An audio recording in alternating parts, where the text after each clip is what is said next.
Jay, welcome back to Talk Python to me. It is always a pleasure to join the show and hang out. Yeah, it's a pleasure to have you here. You help out with all sorts of things, and it's been great to bounce ideas off of you. I've had you on the show a couple of times, literally 2 times so far, I believe. How many more before I get like that golden jacket like they do on SNL? You get the golden jacket after 10. This is a After really, 10? dude, it is a Wow. commitment to get the jacket. Wow. Yeah. Well, we'll pick up the cadence here, and we'll get you the jacket. I mean, you're a third of the way there, basically. All right. All right. I got goals now. Before I retire from the Python community, I will have my golden jacket from Talk Python. That's right. Oh man, if you combine 10 times, you are getting a jacket. I'll figure out how to get one of those. I'll demand one. Awesome. Well, thank you for being here. This episode is going to be something of a reversal, but not 100% reversal. I've got all these ideas about developer productivity. I've been bouncing around and I want to share them with the audience. And so we're going to kind of share those together, right? I'll present them because it's my idea. I don't want to force that recommendation coming out of anyone else, or you in particular. So I'll present them and then we'll discuss them, right? So you'll be both the guest and the sounding board. How's that sound? I get to be the Simon Cowell to your performance. I love it. Yeah, exactly. Well, hopefully you're in a good mood because Simon, he can be tough sometimes. We'll see. No, We'll see how it goes. We'll see how it goes. I've seen the talk. I think there's a lot of great points in there and some stuff that I immediately was like, oh, and then I heard you explain. I goes, actually, that's not a bad idea. So okay. Well, you let me know where you disagree because a lot of these things, one thing that works for one person is exactly the wrong thing for others. Yeah. Now, before we jump into it, though, you've been on the show a couple of times. The most recent time we were on, we talked about little automation tools, which was super fun. We had we had Rusty, we had Kim Van Wyck, and we had Rivers Cuomo, of all people, who did a fantastic job on the show. So that was really fun, and I feel like that's a really good lead into this conversation here. Before we get to it, though, just for people who don't know you, it has been a little while. When was that? That was back in July since you've been on the show. Tell people a little bit about yourself. Yeah, so I'm Jay Miller. I'm a developer advocate for a company called Elastic. We do Elasticsearch. I also do podcasting and a lot of productivity automation. And you can usually find that stuff over either on relay.fm, where my podcast lives, or on YouTube, where I'm often talking about different productivity tools around the Mac OS ecosystem or the iOS ecosystem, mostly Mac. And I guess the biggest difference there is I don't shy away from like the programming friendly stuff. Like I am, the more that I can hack in, shell scripting, Python scripts, even Swift from time to time, like bring it on. I am here for it. And yeah, so you're going to see some software recommendations from me, but I often tell people like, let's use what we know, build what we can, and ultimately just make things that work for us. And it's kind of me. That's kind of what I do in That's awesome. my If it's got to day-to-day. be solved with if this, then that, then let it be solved that way, right? Absolutely. Yeah. You want to give a quick shout out to your podcast in particular, Conduit? Yes. That's kind of new, right? You also did the productivity podcasts before this and then transitioned over here, right? Yeah. So before I did a show called Productivity and Tech, it was, just a general productivity conversation with people around the tech, I guess, lowercase word tech ecosystem, just learning how they did things and how they were more productive. Somewhere along the lines, I found my co-host for my current show, Kathy Campbell. And we do a show on relay.fm called Conduit, where we talk about productivity, but make it so that it fits no matter what tools you're using. We do like to make up, our own different funny names for things, different techniques and tools and stuff. But ultimately the idea is whether you like GTD, whether you like bullet journaling, or whether you absolutely have to build to-do lists in Visual Studio Code, like whatever you're choosing to do, like hopefully we can provide some guidance on how to do it to the best of your abilities. Yeah, that's awesome. We all have different tools. I remember being in one high level meeting with some executives and such, and they said, for some reason my screen was being shared because I was demoing something. I said, Michael, can you just go ahead and take some notes on this? I'm like, yeah, sure. So I fired up VS Code in Markdown mode and just started taking notes. They're like, oh, okay, I see how we're taking notes here. This is very like, I didn't know they expected like one note or something. I don't know what they wanted, but yeah, like, no, this is how we do it. We're doing this. Yeah, I mean, you'll often hear me talk. I'm a notebook, pen and paper person. So when it comes to managing projects or tasks, I'm often starting in my notebooks and then I'll move it over to a digital format, like if I need to share it out or something like that. Yeah, right on. Also, from the audience, Jaylee says, please make that golden jacket a thing. Goals. Yeah, we got goals. I think so. It's easy for me to stand behind this because I'm pretty sure we don't have any 10-time repeat guests. I've put the bar pretty high, but we'll get there. It'll happen. It'll be awesome. I feel like I'm in the race with people like Rusty Van Wyck and like Anthony Shaw and maybe Yeah. Brian. I feel like Brian can sneak his way Brian on. does sneak in periodically. Yeah. He's an easy one to reach out to and like, hey, we got to cover this topic and I can't find somebody. You want to drop in and do it? Yeah. Awesome. So what do you think? Should we jump into the tips straight away? Let's do it. I'm excited to. Awesome. Well, I think there's a lot of little things that you pick up when you work in software. And I feel like you and I share this belief that like software is the superpower to whatever you're actually trying to do, right? You talk so much about, oh, I found this cool tool to automate that. Like you've even created like mail through automation right? And stuff like that. It's beautiful. Yeah, I think the coolest part about tools is that they're tools. I love artists that are able to take a tool that wasn't designed for that thing and like make something truly beautiful with it. Like, I mean, the first time I saw like Bob Ross on like TV, you see some of the brushes that he uses, and they're not like these little ones that you used in like your high school arts class. They're like shop brushes that you would use to like paint a fence. And like Exactly. somehow he could still make these crazy pictures in like 30 minutes. That's where the happy trees come from. Exactly. Awesome. So the things we're going to cover here, they're like that. They're a bunch of little things. And I specifically chose them because I thought they're incredibly easy to try out, right? They're not like, oh, you know what you should do? You should move to a NoSQL key value store database. That would be better. You're like, yeah, no, that's like a month. And then we have to live with the consequences. Like, so everything that we're going to talk about here, I believe is something you could try out really quick and say, yeah, that's cool. Or actually, no, maybe not. Okay. And if we got some time, I'm going to throw in some extra ones there. I think everything here is free except for like one or two things. So like absolutely your download manager like might get exhausted, but your bank account won't. Exactly. So the first one that I wanted to start out with, and I feel like this is a very bimodal distribution, is shells or terminals or command prompts, depending on your origin, where you're coming to think about these things. And I say bimodal because I feel like there's one group of developers that lives in the shell even more than me by quite a wide margin. They're incredibly talented there. And then there's a whole group that are just like, well, whatever is on my system, that's what I'm using. What do you think? What would your estimation on that population be like? It's tough because I think as the community continues to grow, you're going to have more and more people that are not. Back in my day, we had the green screen with the blinky dot, like I don't think you're going to have as many people that are doing that. And I don't think that's necessarily a bad thing. I think the first programming thing I learned was like when I was like 8 or 9, and like my grandfather was using Eclipse. Yeah. And it's like I don't go anywhere near Eclipse now. Like that's not me at all.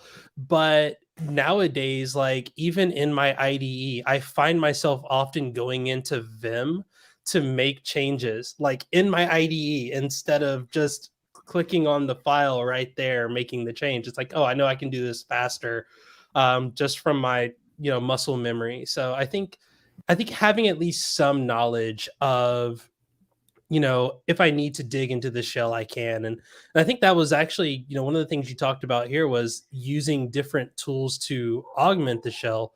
Yeah. I think that even if you're not going to go in there a lot, at least when you have to go in there, make it at least enjoyable. Yeah, there's a bunch of little tools, and there really seems to be a renaissance of the tools around the terminal. We've got things like rich and textual, allowing people to make really cool apps there. We've got Oh My Z Shell, Oh My Posh, bunch of things there. Some stuff called Fig.io. I'm not totally sure I want to make a recommendation for it yet, but I'll sort of bring it out there and so on. So yeah, so my recommendation was, if you open up your terminal or command prompt, if you're on Windows and you're still using cmd.exe, if it looks like the way it looked when you got the machine, there's a problem. You're doing it wrong. If it just comes out of the box and it's just cmd.exe, that's what you're using. Or if you just open up macOS and it's the white bash, like, you're missing out on so much. Yeah, Brandon Brainer, hey, out there in the audience, says I'm using Fig and it's pretty awesome. I just started checking out Fig. I'll pull up Fig in a moment. We'll talk about that.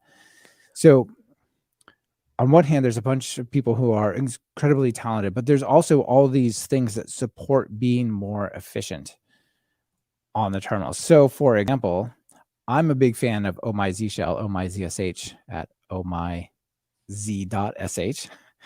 Which I learned that Mac OS now switched to Z Shell as the default terminal. So that's interesting. Yeah. But that means it's even easier to install Oh My Z Shell because you've already got ZSH or Z Shell. And there's just so many little nice tricks. Like if you go into a directory and that directory happens to be within a Git repo, you get like information about your Git repo right there in the prompt. It tells you what branch you're on and what repo you're in and all those kind of things. If you can get it to say things about like the Python version that you're on and so on. Do you ever use Z Shell? What do you use? Oh, I use Oh My Z Shell. Absolutely. Like, it's, to me, if I'm not using it, I immediately know, because of like, it's like, wait a minute, what's happening here? I'm typing stuff and nothing's happening, and I don't get I it. hit tab and it didn't help. Or I typed a few things, hit back arrow, and it just went back to the previous command. This is broken. So I can't give you the name on it because I guess we'll try to be a family friendly episode. But there's one of the things I like about Oh My Z Shell is that they have these plugins that do a lot of the configuration for you, which is already a big help. Like the fact that I don't, and all sorts of things. Yeah. Not even that, just the fact that I don't have to go into like my like ZSHRC and then put a bunch of like path statements and this crazy shell scripting to make things work. I can just go to the plugin section and type something in. But one of my favorite ones, the command for it is WTF. So if you know, you know. But the way that it works is if you type in something wrong, like if you mistype it, if you type in the phrase, the magical phrase, it'll go, oh, I think you meant to type in this. And you can just hit Y and then it inputs it in for you. So like if you can't remember what's that one weird command that you have to use, if you're using something like sed or awk, which I have another suggestion if you're using those still, like you can be like, oh, I think you meant awk/ this, not awk/ this other thing. Yeah. Like, yeah, that's what I meant. And you just said, awesome. Okay. There's one also that is the spelling out of the last of those three letters. Yeah. In there. And you type that and it'll say, did you, like, if you do like a get checkout and it meant get branch or something like that, you can just type that and it go, did you mean this? You say yes, and it'll fix it. Yeah, it sounds similar as well. That's awesome. Yeah, and things like FastD and ASDF, like ASDF, I'm sure we'll talk about later, but FastD, like the fact that you can do like things like fuzzy searching, you don't have to remember the exact path. You just know the name of the directory you want to go into. You hit Z space, the name of the directory, hit enter, and then now you're in that directory. And if it ever messes up, you just hit tab and then you can manually set it to whatever you want it to be. So in the future, it doesn't mess up again. To me, it's like you're missing out on a very modern and clean browser experience if you're not kind of unleashing it with some of these extra plugins. And Oh My Z Shell is the way to start with those. To me, it feels a little bit like I'm programming in Notepad versus I'm programming in PyCharm or VS Code. Like, why would you not want all the stuff that can help you with what you're trying to do? Okay, if you just take the base one. All right. So now, if you're in Mac, I think Mac OS has the best shell of all the OSs. And then you've got Linux. There's a lot of good stuff there. They're very, very similar. But then if you're on Windows, I felt like that's just a different world, right? It's just, you're not meant to be on the terminal command prompt that much until recently. So Microsoft released this thing called the Windows Terminal, which I started using on my Windows machines. And I really like the Windows Terminal. There's a bunch of good stuff in there. And in particular, you can install Oh My Posh on there and get fantastic similar experiences over on Windows Terminal plus Oh My Posh. Yeah, I haven't gotten to play around with the new Windows terminal experience, but everything that I've seen makes me, really impressed with what they've been able to do in the last few years. Yeah, totally. And you can set up Windows so that if you just say open command prompt or open terminal, the default terminal is the Windows terminal. And then within Windows terminal, you can set up the new PowerShell, the PowerShell 7 or whatever it is, not the old school PowerShell 3 or command prompt version. So it'll also drop in to like the latest version with Oh My Posh set up. And then you're in a pretty good place on Windows, actually. Yeah, and I guess on Mac too, I mean, terminal is fine. Use iTerm.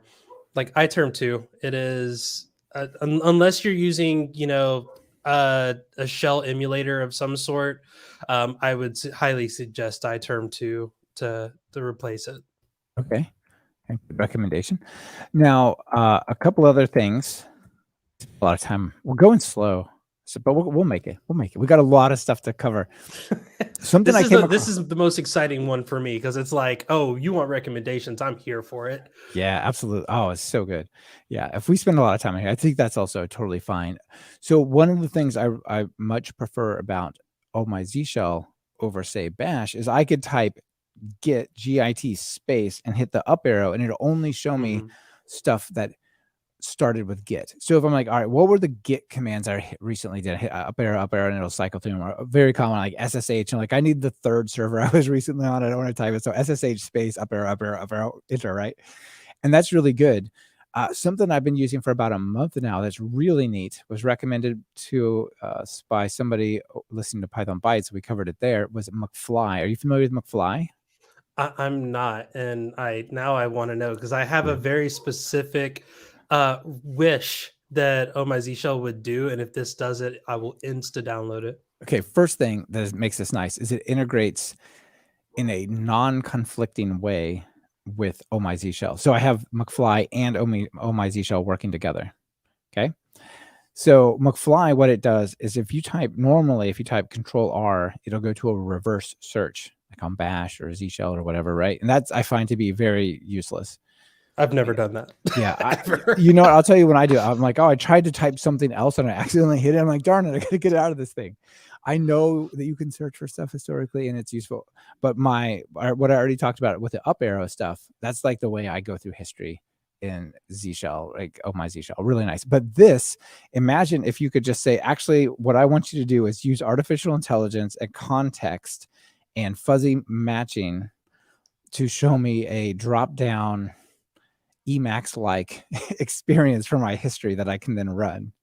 So what you can do is you can type a part of a command and hit Control R, and this replaces your Control R with this like full screen select mode that'll show you all the stuff, which is really cool.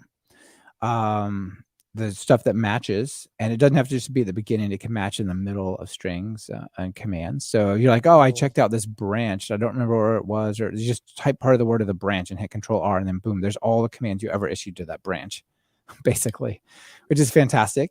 It uses context. So if you're in a certain directory, or you had just typed one command that's usually followed by another command, it'll give you different ordering on your history, not just the order you typed in, but like usually go to this directory and type that. So you're in this directory, you ask for help on it. So we're going to suggest that one first. Isn't that cool? That's the exact problem that I had, was the directory sensitive like context. And I mean, I guess the big example for me is if I'm building something in like Flask, I often use something like Tailwind CSS to do the styling for it, and I need to reload Tailwind from time to time to add the changes. Yeah. And on some project, I might put that CSS file in like static CSS Tailwind slash Tailwind CSS or something like that, and the other one might be in like static Tailwind CSS. And the thing I need to remember is when I do npx Tailwind CSS output, whatever that file name is, I always mess it up and I always put it in the wrong folder. So if I knew Yeah. what folder, like based on history, it was supposed to be in, like to me, that solves that problem. Yeah. I don't know how well it'll work there, but that's one of the types of things it takes into account. And you can also optionally turn on fuzzy matching and some other stuff. So far it's been working pretty well. I'm pretty psyched with it. So yeah, this one's fun. I would recommend people check it out. It's been working well for me. I'm gonna give this a shot, but I have one that I recently just started using, and I think that this might be something that a lot of folks have had issues with. Have you ever tried to do like a grep for something, and then you find the thing that you're looking for, and then you're like, wait, but now I need to go and replace that thing. How do I do that? Yeah. Like, I found a program called Amber, which has two commands to it: AMBR and AMBS. And the way I think I sent you a link in. Oh, it's a link in the doc there for you. But AMBR is a replace and AMBS is a search, and everything else is basically the same. And it uses that grep like feature. So you could do AMBR for, or sorry, AMBS for search, and then type in what you're searching for, what file directory you want to have it search through. It'll do some nice, stylized matching. And then when you're ready to replace it, just hit up, replace the S with an R, and then add whatever you want to change it to. Oh, And that's it'll cool. just go in and make that change. So like if you don't have to remember like how does sed work or how does awk work, it's like, you know what, just AMBR, I found what I'm looking for, or in AMBS, other way around. That's the one thing I will say is I get them confused and mix them up when I'm talking about it. But you don't have to remember two different languages. You just have to remember replace one character with another and then add whatever I want to do as my substitute. Oh, that's pretty nice. Yeah, I haven't heard of this. This is great. So another one, the one that Brandon talked about that I mentioned was Fig.io. This one is new and interesting. So with tools like PyCharm and VS Code, as you type things, you get autocomplete dropdown. What if you could have that as part of all of your shell? That's what this Fig thing is. And it has crazy integration, like all sorts of coloration and stuff. And to the point where I have a bunch of custom icons I put for certain folders so I can find them more quickly. When it shows the folders, if I type cd space like GitHub space like talk and start to type talk Python, it'll show the talk Python icon on the folder. It's auto completing in the terminal. Like it's ridiculous. This is where like I wish that there was like Copilot for just working through the shell. Like I just start typing something, it's you meant to do this, and it's like yes, exactly, and I hit okay, and I'm good. So I was trying it. They updated today. It broke some stuff. I got frustrated. I've only tried it for one day, so it's not a real recommendation. Brandon seems to like it out in the live stream. I thought it was pretty cool, but I can't give a full recommendation, but I can tell you to check that out. All right. So that was a bunch of stuff for just the shell, but I think this is really one of the things that's super important. I also like to point out Starship. Is that the one? Yeah, Starship was the reason why I specified use iTerm if you're not using some type of emulator, because Starship is actually pretty cool. Yeah, that's the one Brett Cannon definitely recommends all the time, and I definitely admire his recommendations. So this is another one. If you're not on the Oh My Z Shell bandwagon, that sounds like it'd be pretty good. This one's more about the prompt and not the whole shell, so you can like swap it from place to place, which is also pretty cool. Yeah. All right. Ngrok. Have you done anything with Ngrok? I haven't. Please, like I was taking a look at it and I was like, this seems amazing, Dude, but I ngrok also is don't know if I have a need for this. ngrok, is it .com? Yeah, ngrok.com. So there's like 3 or 4 scenarios that are just so painful that this solves so well. So ngrok is a tool that's free, but also has a paid plan. It's like $100 a year. They get 100 of my dollars every year because it's extra useful what you can do with the paid plan for me, but maybe it's not for you. So you can try it for free. So let me give you a scenario. I'm working on rewriting the credit card e-commerce system of TalkPython training. Yeah. Okay. And the way this new site that I'm a new service I'm going to integrate with tells me somebody bought something, because you don't want to do all the processing on your server, because then you have PCI compliance and all that. Like, they do the processing and they let me know, and they take the person to where I tell them they need to go. The way they let me know is they do a webhook, a call into my server with the results, and then I, create the access to the course and then redirect and let them. Then when they go to that place, they have access to it, for example, right? Okay. So I've got to debug this, and I've got to debug their server calling into my server. And you're like, well, how do you do that? Right. So one terrible way would be to like open up your router and put your computer straight on the internet. But with ngrok, you could just say, ngrok, I want to accept HTTP messages to my local machine. It opens an SSH tunnel out. So I don't have to open any firewalls, any ports. It can be as complicated on the way out of town as it wants to be. And then it listens on ngrok.com for an HTTPS URL that then is SSH tunneled back to my local server. So I put a breakpoint in PyCharm, go to their little app and type in my stuff and say, test this purchase. And then boom, paused in PyCharm, pausing their server request as I'm going through.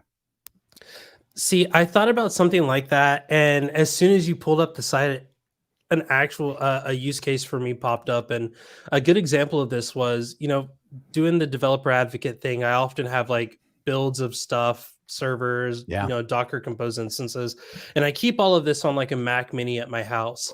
And the one time I actually needed it, and it kind of bit me in the backside, was I was in LA for KubeCon recently, and I was like, oh no, I want to do this demo, but all of my database stuff is like on my server at home because we haven't been going anywhere for like a long time. So Yeah, you forgot what it meant to leave the home.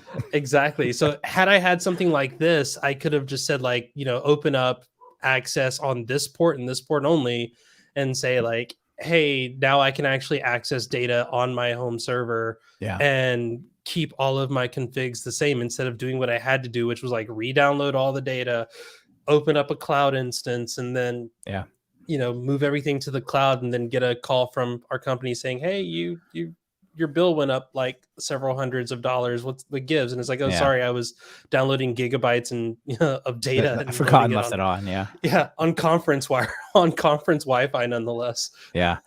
So you don't even have to open up ports. It just like you run this, and then it SSH tunnels in reverse back. It's really, nice. really awesome. So, and you could just leave it running for days if you want. Another example is when we were debugging the mobile apps for viewing the courses. We just told it the URL was that, opened up the phone. It didn't matter if we were on LTE or whatever, hit a button, and then boom, breakpoint again. Another one that I think this would be really helpful for is, hey, I'm in this stand-up meeting. I want to show everybody this new feature we added to the website, but it's only on my local version. We haven't deployed it, but you don't want to show it over Zoom because like the animations look crappy and all that. Just ngrok it, give everybody in the meeting a URL, and they can interact with it live with all like the JavaScript fanciness, but it's running on your server, right? It's just the latest one. It's beautiful. I was thinking about that in terms of like what's the overall latency of what is happening there, because in my mind I'm like, this is the better way to show people things, is like you can go to this website and you can play around with this, and at the end of the day, like you just close the ngrok connection and it's all done. Exactly. You don't have Control to C and like you're off the network again. Yeah, I might have to play with this as soon as we're off this call, because I have a demo that I have to do soon. So yeah, it's that makes awesome. One of sense. the things you get with the paid plan is you can create a stable URL, whereas if you have a free one, it always resets the URL. So you got to like reshare it, which might be fine, might actually be good, but Yeah, anyway. that's good for me. I needed to reset on its own. Yeah, so instead of trying to set up some crazy server setup at home and trying to do like router NAT routing, which you probably don't want to even expose your server to the or your machine to the internet, just fire up an ngrok session, good to go. I really think this is I've been using this like all week, and it just reminds me how much I love it. I'm like, yep, it's just set the sandbox URL to have my ngrok endpoint instead of the production endpoint, and boom, it's good to go. One of the things that I was thinking about as a productivity tip is very much for the beginners out there. Like I have always struggled in the idea of like, oh, what do I do with all of this server admin stuff that I don't want to have to do? Yeah, I remember And how intimidating that stuff was. yeah, and I think that this is, it's kind of a good segue between, the next topic that you're going to talk about and this existing one. And that's like the idea of like it's okay to embrace, not necessarily the serverless ecosystem, but like like the PaaS product as a service ecosystem, to where like, hey, I just want to build my app and I don't want to be a, sysadmin. Can I Right. do that? And Yeah. now with stuff like Netlify, Vercel, DigitalOcean has a thing now, like Heroku, Heroku, DigitalOcean, yeah. Mhm. like taking advantage of some of those things, or even doing something like ngrok that you can spin up when you're done with it, tear it down. I think that was actually a tip on the last time we were in this call. Is like, I often build admin consoles in Flask, do them locally, have them connect to my servers off site to do any database changes.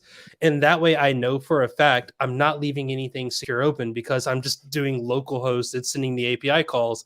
And when I'm done and I close the terminal, it disconnects and there's no more access unless someone has my API keys. I'm not putting anything up on a server. I'm not putting anything up in GitHub, and I don't have to maintain it and be worried about it. I can just go, oh, Python app.py, enter, and then go to localhost 5000, make my changes, and then close it. And then cool.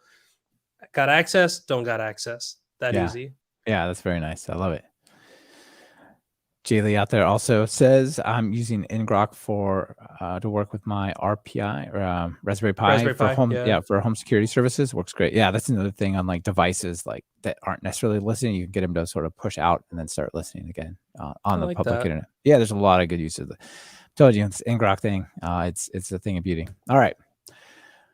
So another thing that I think, speaking of people who are beginners and struggle, right, has to do with security, right? You push something out on the internet, who knows how quickly will it get owned, right? It's not going to be good. And there's a bunch of recommendations from OWASP that they say, look, these types of things we found to be common vulnerabilities that websites have, like injection, cross-site scripting, other things like if you don't explicitly disallow it, people can take your site and embed them in an iframe and then wrap other stuff around it, right? Like go to your login screen, but actually overlay something that captures the keystrokes or other weird things, right? So how do you keep track of these? How do you prevent them? So this thing called SecuredPi is fantastic. And it's got the most amazing IPI name, just secure. Like how they got that name, I have no idea. That's incredible. But it integrates. One of the things I like is it's like a couple of lines of code to integrate into whatever framework you're using. So Court, Responder, Sanix, Flask, Fast API, Django, Pyramid, AIO, HTTP, like all of these things. And it's just a couple of lines of code to get it integrated. Usually it's some kind of like middleware type of thing that you wrap it up with. And so in order to use it, all you have to do is create one of these secure headers, and then you set a couple of values like whether or not you want to allow cross-site scripting and things like that. And then what it'll do is it'll automatically put all the security controlling headers into the response coming out of your website. So for example, X content type options, no sniff. Did you know any of that? Want to protect against that X-frame thing or iframe? X-frame options, same origin, so that you can do it, but no one else. things about the referrers and so on, cross-site origin for JavaScript and whatnot. So it's super easy to integrate with what you're doing. It also has like a tamper-proof cookie type of option for doing that as well. So what do you think of this one? So I know when I first saw this, I was like, oh, what is this obfuscation of like what's happening behind the scenes? And I literally just talked about this 30 seconds ago of like, oh, you don't want to have to think about that stuff. Um, yeah, I'm gonna completely walk that back, and like in my own projects like that I'm building, it's like I want to know what's happening. I just don't want to have to maintain it, Yeah. which Yeah. is like, yeah, and that's kind of where you actually, your response in like showing how this works and showing like it's just adding the headers on that it needs makes me feel a lot better, because I mean, I'm in a DevOps space where we do a lot of like APM stuff, and I just got off a live stream where someone was like, "Yeah, it just connects to your platform, and it's like looking and digging and getting like logging of all of this stuff that like is a dependency of the tools that you're using." And it's like, oh, that's kind of, I mean, Should it's it really cool. be? Should it be doing that? I don't know if it should be. It's great because I know that I can drill down and see where the problem is, but at the same time, like I want to know that it's doing that. Yeah. And that's my concern with tools like this. But I will always say, leave security to people who know security, and don't try Yeah. to roll your own. Well, I think Jacob Kaplan Moss said that. yeah, that's good advice. One of the things that in my dream world imagination or idealification of this thing is, if a new recommendation comes out, some new header that we should all be adding that we are not paying attention to, that we should have added, but we didn't for some sort of configuration change for security, SecurePy could be updated to make those changes, and you just pick them up and you don't even have to know that that was improved. So theoretically, That makes me wonder, do you know if any of these protections come in at like a platform level? Like if you can, if you're using something like a Netlify, you say, oh, I use Netlify functions to load a thing. I wonder if Netlify is doing something on their end to also include some of these. And that's yeah, where a lot probably. of my Yeah, probably. concern comes from, is that, if down the road I'm doing a thing and then like my provider is also doing a thing, am I going to run into some goofy error that I have to troubleshoot? I would guess because it's headers, just they would overwrite what your app creates. Yeah. This is more intended for like Flask or Django or something like that, where you're kind of the beginning and the end of the security statement. You know what I mean? Something like that. Absolutely. And like I said, I will always leave security in the hands of people who get paid to think about security, because I know I should be thinking about it, and the most secure thing I can do is say, hey, I need an adult in this situation. Yeah, Please make somebody this who's right. thought a lot about this, and I haven't. Absolutely. I also would like to point out that if you're not doing Python web apps, I mean, first of all, what's wrong with you? No. But seriously, second, there's tools like this for other frameworks, for like ASP.NET and other ones. If you want it, if you seek it out, they have a totally different names. Very unlikely to have a cool name like Secure, but there's other tools for other frameworks and platforms as well.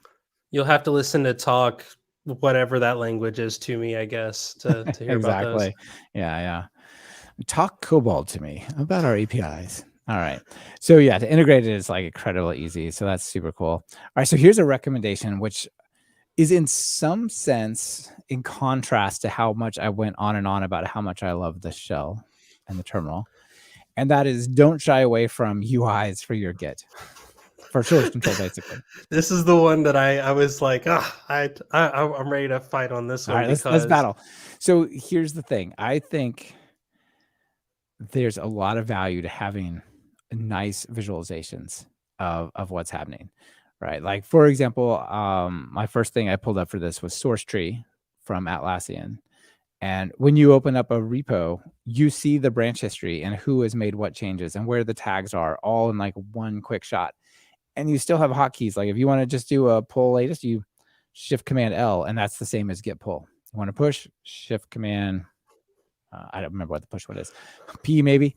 But there's a couple of hotkeys that are sort of give you a quick access that is like being in the terminal, but you also have really nice and beautiful things. One, for if you're an expert, or two, like if you have two branches, you want to merge one, you drag one branch onto the other, and that merges the changes from one to the other, right? There's things that help people who are new a lot. So I find this doesn't mean you should never do source control in the terminal or with Git in the terminal, but that also shouldn't mean you should never use UI tools. That's my stance. How do you feel about this? Okay. The same, I can tell. You feel the same.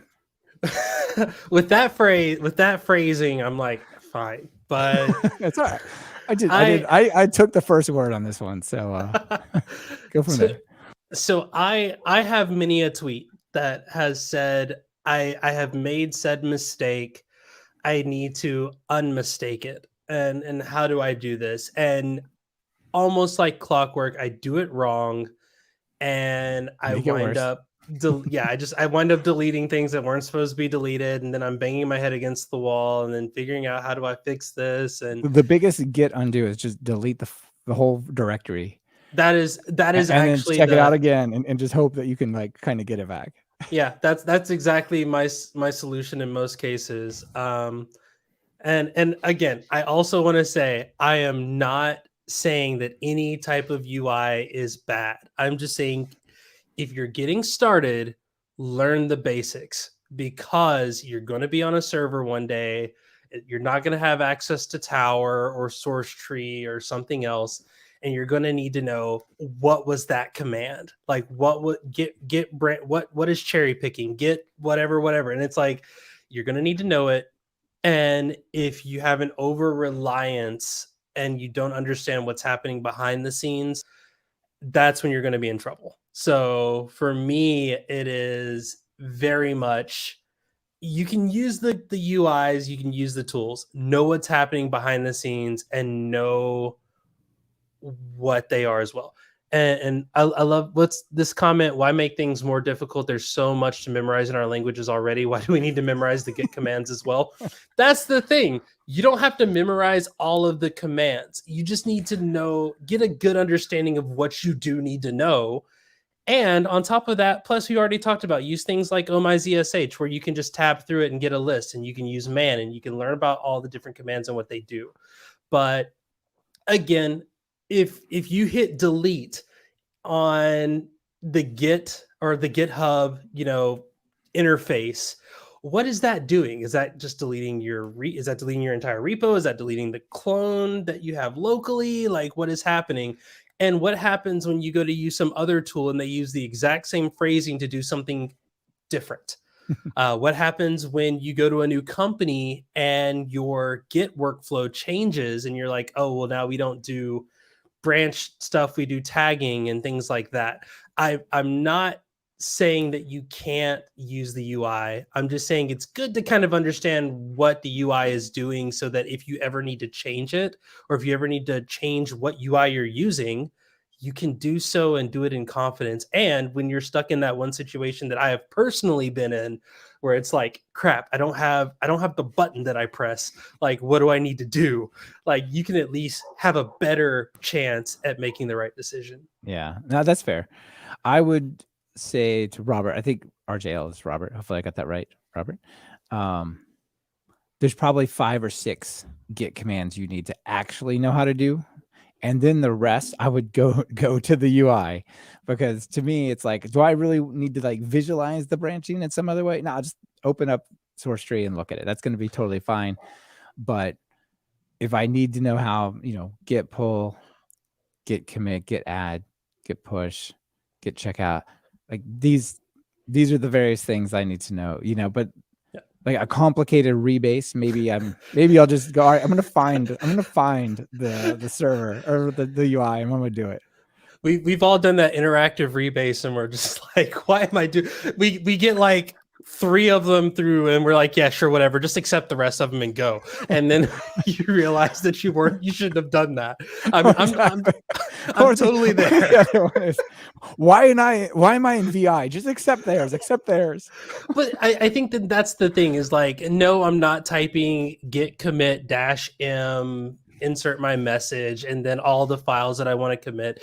I'm often just doing git add dot gcam for git commit add message all, and then whatever my message is. But at least I understand what those commands are doing, Yeah, so that fair. down the Yeah. road. And I to do be agree with the fair, understanding. Yeah. and to be fair, sometimes the tools, like, you're also giving access to your repo. Like, I mean, it's cool if you're using like GitHub and everything's public, but like you're also adding a layer of opening to another company. Yeah. Sure. And I would be hesitant to say that there's no company out there that's not going to be vulnerable to some type of attack. And then you got to revoke access to your repos and things like that. Because again, in order for these UIs to work, you're giving it a lot of access Yeah. to what you're doing. So And some again, of them, I think Source Tree mostly just work. Like you can just drag a folder onto it and it'll start to do its thing. Whereas there's other ones where you're like, OAuth, yeah. all the OAuth signing into GitHub or GitLab or something. All right, I'm gonna let Anthony from the audience have the final word here. Don't roll over Source Tree, Jay. Yeah, not at all. Not at all. Like, you use the tools. I think Tower is great. I think the GitHub UI is great. I've never actually used Source Tree. I'm sure it's fine. I would say Source Tree is the one that hides the least. It's there to help you and there's UI, but like it's actually pretty complicated in what it does. And I don't mean that necessarily in a bad way. Like it's not hiding everything behind pseudo actions. Yeah. And I'll also throw out there, I am probably not the best, subject test case for this, because most of the projects that I work on, it's just me, or it's me and like one or two other people. So it's easy to follow that tree. If you've got 50 people working on a thing and you need to be able to trace back and forth what's happening, I totally get using a tool to help with that. Yeah. If you find yourself over here in the XKCD world, where you start out writing beautiful code, like created main loop and timing control, enabled config parts, and at the end you find yourself just 8 A's, A, F, D, K, F, S, G. My hands are typing worse. Hands. Yeah, you're kind of breaking down there. All right. Yeah. So I reset this on accident. Where did they get access to my Git commit messages? Exactly. How did they do that? All right. There's also GitHub Desktop, which I can is kind of neat. I would say the other area that just to point out really quick is a lot of the tools we have already have built-in awesome Git stuff. Like PyCharm has fantastic Git integration, and so does VS Code with like GitLens and stuff. So you might already have a UI for it if you just press the button. You know what I mean? Yeah. All right. Keeping along with Git, if you've got a Git repo that you've forked, something that's always driven me crazy is like, I've got to go and there's a series of events I got to do on the terminal, like add a remote origin, and then I can, or an upstream origin, and then I can do some commands to, pull the upstream origin and merge it back into my main branch and so on. And so GitHub added a button that just says, have you forked this? Oh, look, there are changes. Press this button to make them the same. I love this fetch upstream and fetch and merge. This is awesome. I really want to give a shout out to like a lot of the features that Git has added recently, that like every time I go in there and like I see something, I'm like, oh, this is nice. Yeah, GitHub is coming along. Yeah, there was concern about what would happen to it when Microsoft bought it. I think it's only gotten better. Yeah, I think because I'm such a professional open source contributor. There was a misspelling in a README, and I wanted to tilt my glasses up my brim and go, well, actually, you swapped the T and the H and without. Yeah, and you're like, and by the way, I am a contributor to Django now. Exactly. and like just the process of doing all of those things can sometimes be more when it's like, this is a simple fix. And like in your mind, you're like, now I got to go do this thing. I need to fork the code base. I need to go and do all this stuff. And like, I literally did everything just in the browser. And then it was like, hey, do you want to sync this? Or, hey, do you want to create a new, do you want to put this PR on the whatever, branch? yeah. Do you want to do a new thing? How do you want the PR to look? Hey, they accepted your PR. Do you want to go ahead and delete this? And it's like all this maintenance stuff that I am bad at doing. I am glad that GitHub will be like, hey, it looks like you merged a PR. I mean, that, to me, Microsoft just clipified GitHub and made it easier for me to do what I do. Good afternoon, Jay. Are you trying to write a letter or merge PR? It looks like you're trying to rebase. Would you like some help with that? Exactly. Wait a minute. First, why are you rebasing? All right. So I love this. This is like a single button click. It solves a lot of the problems. Really nice, because keeping your forks in sync have been a problem. What I would love to do is just say yes and do this every day and don't tell me about it ever again. Just make it happen. Just make it as if they're committing to mine. It depends on what I'm working on, but there's a lot I would be happy to do that on. Yeah, I think as long as I maybe give me like a deadline, give me like, hey, we're gonna auto merge this in after like 5 days. You know, at least that way you can get the messages of like, hey, we broke this thing, don't do it. And Yeah, like, sure. okay, just So like for me, there's like two reasons I'll fork a repo. One is because I really love it and I want to contribute to it or explore. The other is just I really want a personal copy of this thing that I can control.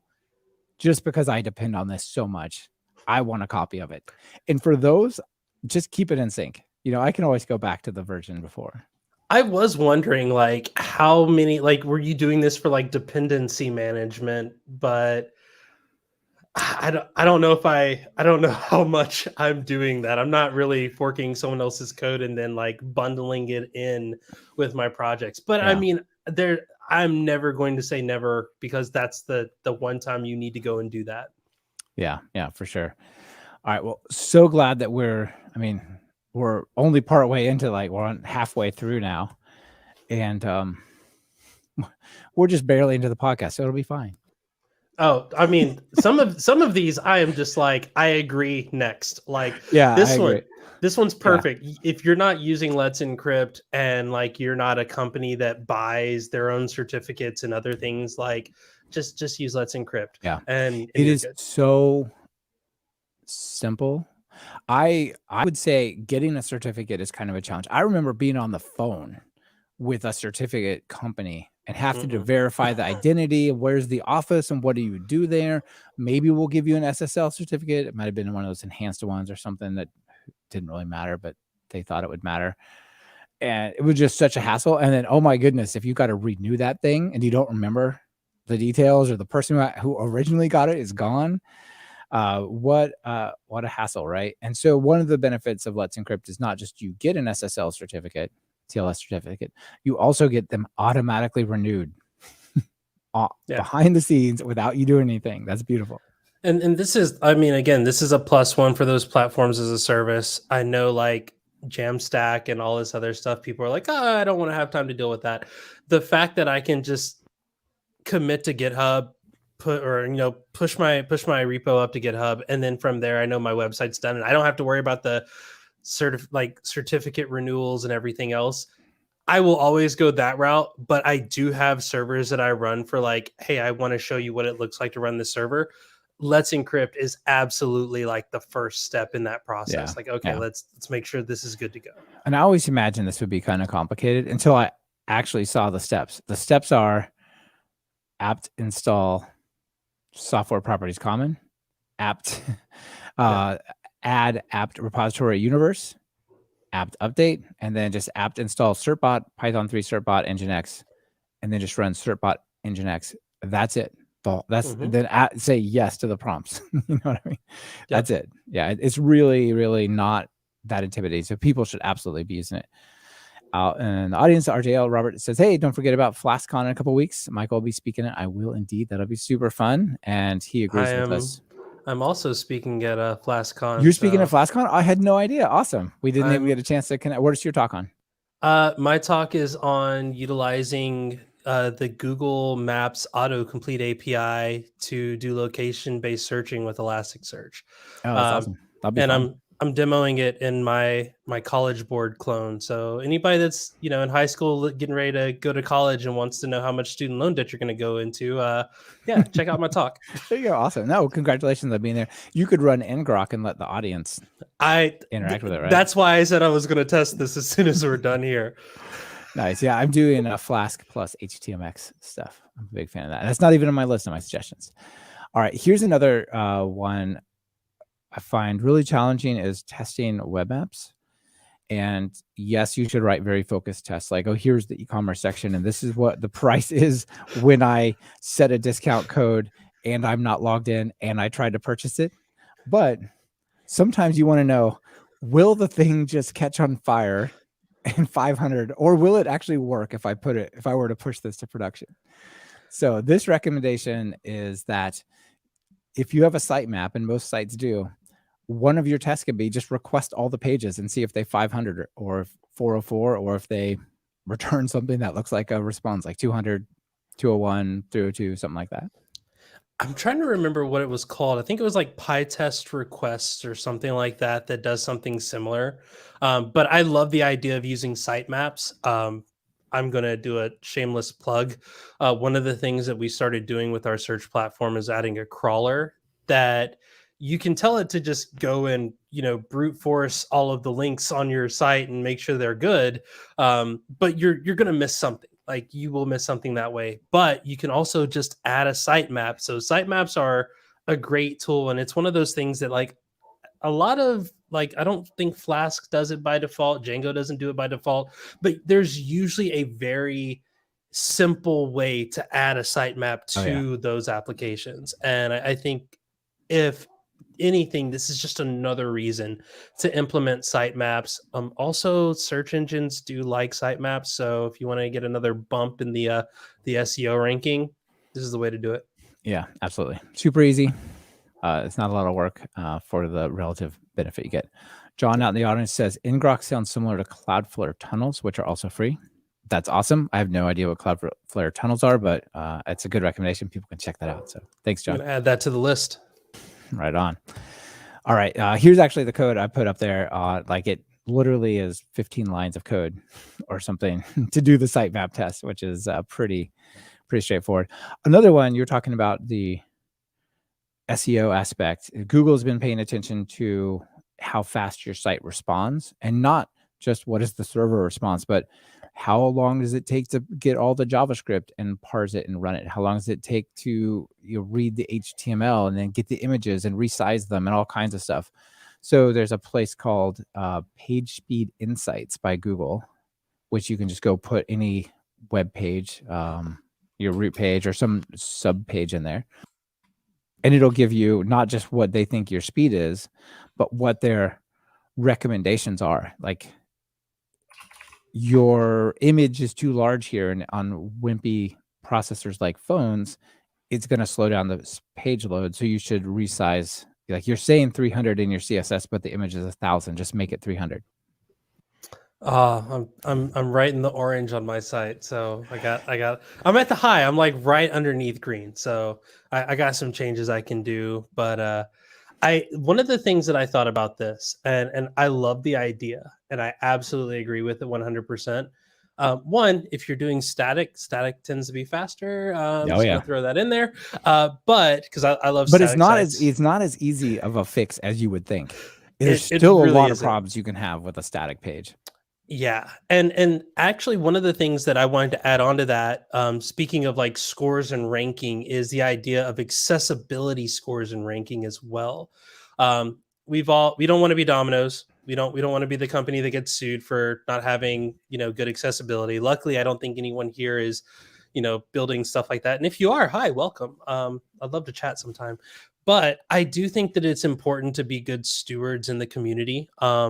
That's something that I think is really great. And if your site isn't accessible, like you're cutting off a lot of people.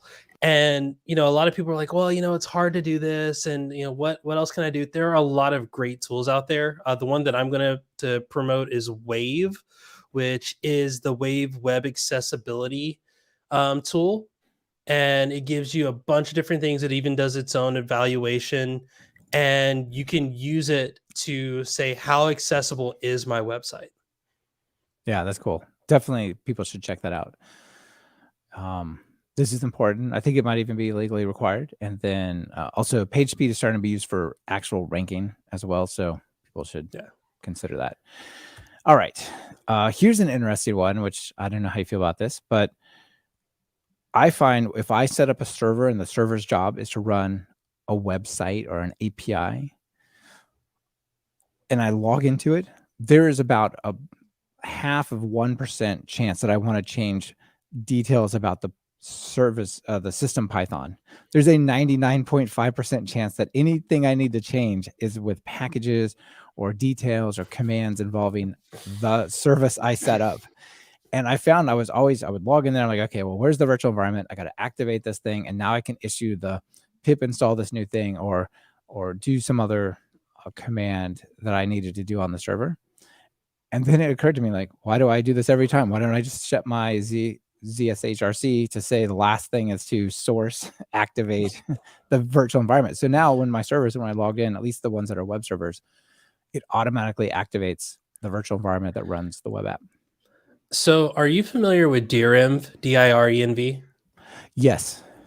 So to me, my solution here is direnv.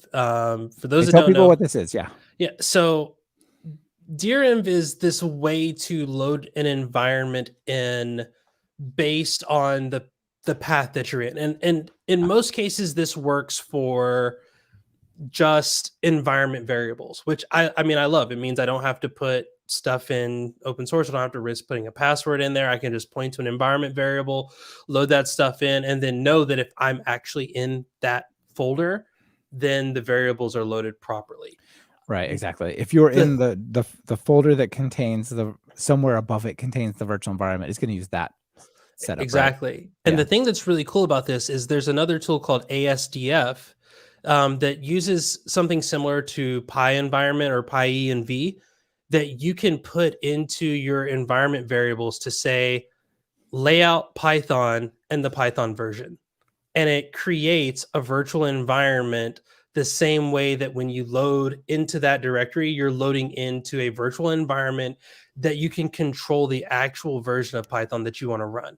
And that works for both pip and the Python environment. So Nice. when it's like calling PyEnv every time you change directories into a certain, path. And to me, like, this is the new way of doing it. When Python 3.10 came out, all I had to do when I wanted to test for 3.10 was change my envrc to say layout Python 3.9.1 to 3.10.0. And from there, that was it. I CD'd out of it, CD'd back in. It created a new environment. I reloaded my requirements and I was off to the races. That's pretty awesome. Yeah. Very cool. Yeah, I think that's good as well. I would definitely lean heavy on that for the dev side. For the servers, I'm like, I might not log into the location I want to be in. It depends on if I have a bunch of services running there, or just one. Yeah. But yeah, those are good recommendations for sure. Especially, like I said, on the dev side where you're doing lots of different projects. Yeah. All right. Last one is dependencies, and there's all sorts of dependency stuff going on here. So there's levels. So you can pip install some package. Like I could pip install Pyramid. That would install Pyramid. Mm-hmm. It'll get me the latest one. Unless I already have it, then it says you already have it, so you're good. Even if there's a newer version, it's cool. So you just do -- upgrade, and you get a new one, right? But Pyramid might install Chameleon, and my Chameleon might be out of date. But this pip install Pyramid -- upgrade doesn't upgrade my Pyramid, my Chameleon, right? It doesn't upgrade the transitive closure of all the dependencies, which is a hassle. And then, you got to remember to run these commands. What if there's like a security vulnerability that I just got a notification a couple of days ago? There was some security vulnerability, and not something I'm using, but something that I'm using is using, right? Very indirect. So there's all these challenges, I think, around dependencies. You talked about GitHub having cool features. If you pin a version in your pyproject.toml or your requirements.txt, and there's a security problem, right? If I say I'm using Flask 0.1 and there's a security vulnerability that was fixed in Flask 2, GitHub will automatically create a PR for me and say, there's a problem, accept this PR to fix it, right? Mm-hmm. That's pretty cool, right? So one of the questions I had with this was, does pip tools solve this second problem of like doing upgrade, but then it only upgrades like the top level and none of the stuff below? Yes. And that is my current solution is I'm using pip tools, And I think the command is actually pip compile in there. I don't remember. I've aliased it away, so it's like gone from my mind. Like I just type pip. I think it is pip compile update all or something like.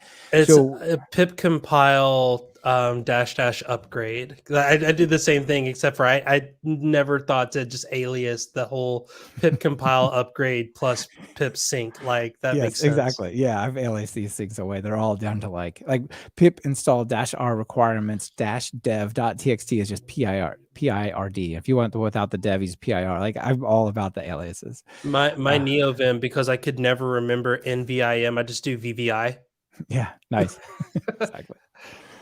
So the pip tools is my current recommendation, because what you do is you create a requirements.in and you put the things you would have pip installed yourself, like pip install Flask, pip install SQL Alchemy, not their dependencies, just the things you want. And then when you run the command that you talked about, it'll create the requirements.txt with the closure of all of the dependencies, and actually it'll indent them, showing why they're in there. Like Flask depends on it's dangerous. So like it would put that in there and it would be clear this is a dependency of Flask, and it pins the versions of all of them. And then if for say it drops the it's dangerous requirement and you rerun this again, like that'll come out of your txt file entirely, which is also nice. So there's I think this is fantastic. It sounds like you're using it as well. Yeah, that's part of my default setup of any new project is install, pip tools, and then from there build my requirements.in and then immediately compile and upgrade. Yeah. Awesome. Also, package managers for the OS like Homebrew. I use Homebrew on my Mac OS. I know there's other things you use, but that works well. Windows has Chocolatey, which I think a lot of people on Windows are not using a package manager. And I think Chocolatey is awesome. You can install Python that way. And obviously, there's apt and other things on Linux, right? Yeah, I really like Homebrew. I know I think they're now M1. They are M1 ready. Okay, good. On this computer we're talking on, I got this one in December 2020. It has the Intel Homebrew on it, but my new MacBook Pro, I put just the straight up the Apple Silicon version on there, and it's been working fine. I haven't had any problems. Okay, yeah. Homebrew to me, it just makes sense. The one thing that I will say is ASDF.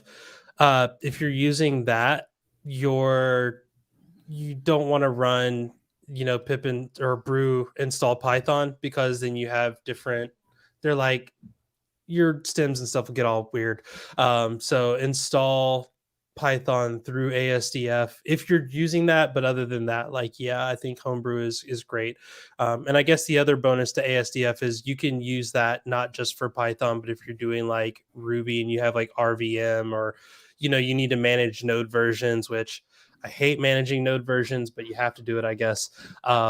That's like you can do all of those things in that environment control area, of envrc. Yeah. And again, with Homebrew, it's like it works, but when it doesn't work, you're just like, okay, great, now I need to uninstall this. I need to run brew doctor. Like all right, I'm gonna format the computer. I'm gonna yeah, exactly. You just need to just reformat your hard drive. It's destroyed. It won't upgrade Python anymore. We're done. I've had so many times where just updating Python is like just giving me time to be like, well, I'm done with this. Yeah. All right, a couple other things out in the audience. Anthony suggests pip deptree, which will show you kind of that here's the top level things you installed and what they depend upon, which is great. That's really a good one. Prodifon says pip audit is a cool tool if you want something on security. It's a project by Dustin Ingram, who is associated with PyPI.org and PyPA and stuff, which is awesome. One more thing I'll throw out there, pretty new, is PyPI-changes. So this just came out, and you type PyPI-changes, and you point at the Python executable in a virtual environment, and it'll list all the things you've installed, what version they are, how old they were. Like, here's a thing I've installed, it's 10 years old. Maybe I should think of something newer, but also whether or not there's an update. So this is a fun one as well. That's nice. I'm really impressed with, a lot of these tools and companies. Like, I mean, the fact that, Python now has some folks that are dedicated to working on these systems, and it's what they do. I mean, talking about like Lucas and having a developer in residence, I think this is the benefit that we see of this is you get these little touches that just make each version of Python not just more performant, but also nicer to work with and Yeah. nicer to play around with. Yeah. It gives you joy, not frustration, as you work with some of these things, for sure. Exactly. All right. So those were the 10. How about I just throw a real quick thing out there for people as a delightful little takeaway? Nerd fonts. Have you played Nerd fonts? I haven't. What is this? Oh my this gosh. is So if you want fonts that are good for programming that support font ligatures, and for example, the Oh My Posh I talked about, they have all sorts of weird like continuation between like transitional characters and stuff. All those things test against nerd fonts to make sure every nerd font will work well in that shell fancy extension. So if you go over here to the downloads, you can see there's like a huge scroll bar, but of all these different fonts that support font ligatures, nerd fonts, et cetera, that you get here. So, and they all come with a ton of variations. So if you want to have a bunch of cool programming fonts, you've got like Netto nerd font looks pretty good. Pro font nerd font. a lot of nerd action. Open that is nerd font if you're dyslexic. That's if you like ligatures. You can turn them off. I mean, you can turn them off. Okay. Right? You can turn them off. I was gonna say I don't want to start that war of whether or not I love ligatures, but I don't want to battle that out right now. But I went and installed every one of these nerd fonts on my new MacBook. It took half an hour or longer for that little font book app was like locked up. I thought it destroyed my computer, but no, it just had 2,600 font families to install or something. I'm glad you don't use Photoshop. It probably doesn't like you either. Probably not. What are all these fonts? Exactly. No, but if you're looking for good programming fonts, I don't have one over the other to recommend, but there are many, many of them here. All right. And then I see Antonio out there in the audience who is saying, we got to wrap this up with a notable PyPI package. I mean, I had two that weren't included in the list, and that was Black and iSort. I'm pretty sure the folks listening know like Black is a great formatter for your code. If you're like me and Pep8 is a thing that you wanna understand and believe in, but from time to time you're like, but what about this weird scenario? I don't think about that anymore. I just run Black and then I'm done with it. You know what? I think that the real value that Black adds is not necessarily that it does the formatting. Like I could open up PyCharm, go to the top level of a project, right click and say format everything in this directory. And it would format it the way I told PyCharm I like it. But it solves the debate.